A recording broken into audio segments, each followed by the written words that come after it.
In Section 5 of Unit 3, we're going to look at solving radical equations and equations involving radicals.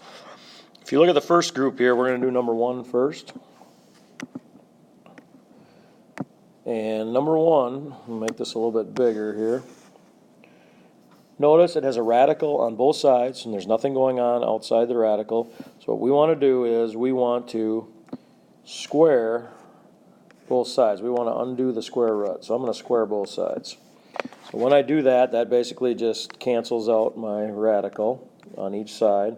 So I get negative 1 minus 2x is equal to 4 minus x, which is a linear equation. Now I just go through and solve that for x. Notice I have x on both sides, so I'm going to go ahead and add 2x.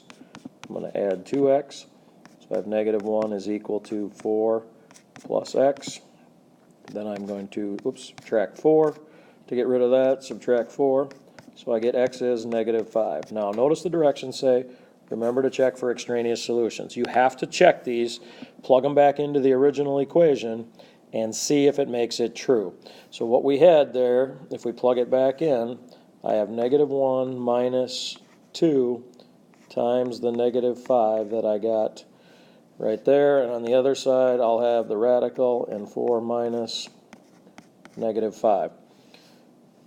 So if we go back and check this, this becomes negative 1 minus a negative 10 or plus 10 underneath the radical, and this becomes plus a positive here.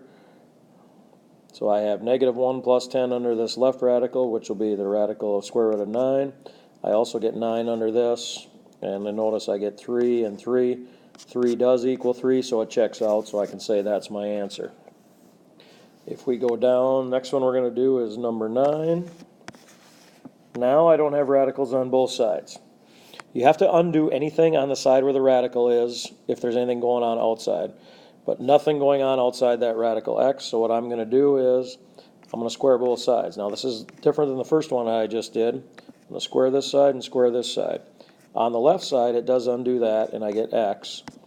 On the right, 3 squared is 9. Now, if you weren't solved for x, you'd have to go through and solve that for x. So x is equal to 9 if it checks out. And if I go back, here's what I had originally. And if I put 9 in there, I got radical 9 or square root 9 is equal to 3.